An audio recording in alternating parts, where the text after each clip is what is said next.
Insulin resistance is by far the most important and impactful metabolic issue when it comes to weight management and understanding what kind of interventions are going to be the most effective.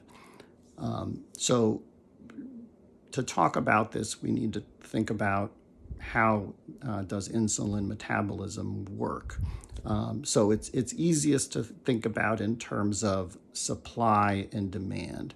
So insulin is made in the pancreas, and its main job is to help move sugar from the blood into the cells.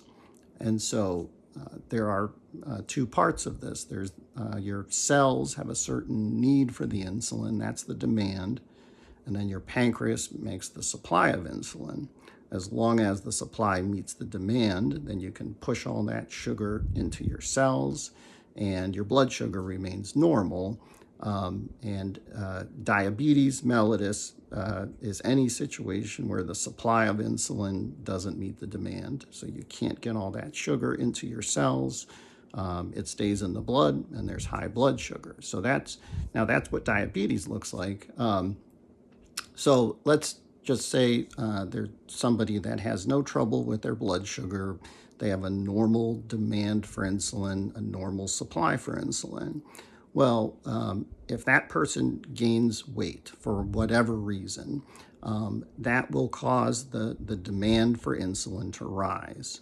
And the other way we say that is the person becomes more resistant to insulin. Now, when that happens, most of the time, the pancreas has capacity to make more insulin if it needs to. So weight goes up, that causes that demand to go up, and the pancreas automatically kicks out more insulin. As long as it makes enough of it, then and the supply meets the demand, then they don't have a blood sugar problem. They've gained a little bit of weight, but their blood sugar is normal. Okay, what's the problem there?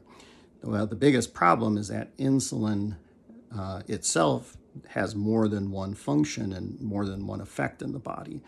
The worst thing is that insulin makes it easier to gain weight and harder to lose weight. It has anabolic weight gaining properties in and of itself. So once that weight goes up and that demand is a little higher, and that extra bit of insulin is kicked out into the bloodstream, it's not impossible, or it's not a foregone conclusion, but it's easier now than it was before. It's easier now with more insulin floating around to gain weight than it is to lose weight. And so if weight goes up again and the person becomes more resistant to insulin as that demand for insulin goes up, well, then the body's just going to kick out extra insulin.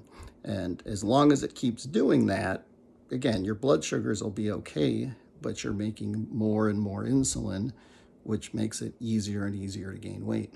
And so that is a lot of times experienced by people by the situation where they're doing everything that they should or they think they should for diet, exercise, and maybe they are losing a little bit of weight over days, weeks of doing that, but then they have just a few bad days, one or two bad days where they have too many carbohydrates, just not eating well, and the weight shoots up twice as much as was lost, in just a couple of days, versus what was lost over weeks. So it's very frustrating when that happens, but it's this this underlying issue with insulin that drives it.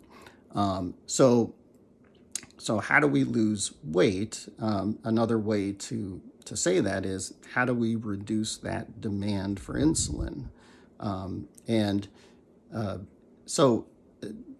Going back to the fact that insulin makes it easier and easier to gain weight, what we want to do is make whatever changes we can that will reduce the amount of insulin our body has to make.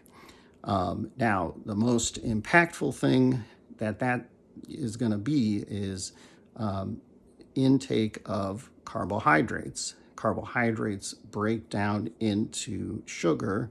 Once sugar comes into the bloodstream, it requires insulin. So if we want to limit insulin, we have to limit carbohydrates. And that's by far the most important, impactful part of trying to lose weight as it relates to this insulin metabolism issue. I'll get more into specifics about that in other videos, but the key thing is more insulin, more problems with weight. We need to keep insulin minimized. The most impactful thing there is going to be limiting carbohydrate intake. Aerobic exercise, especially just mild aerobic exercise, walking, regularly, also reduces the demand for insulin and can reduce the amount of insulin your body has to make. But it's 90% carbohydrate. That's going to be the factor. Probably 10% exercise. So the most important area of focus is diet, and within that diet, the most important area is monitoring and limiting those carbohydrates.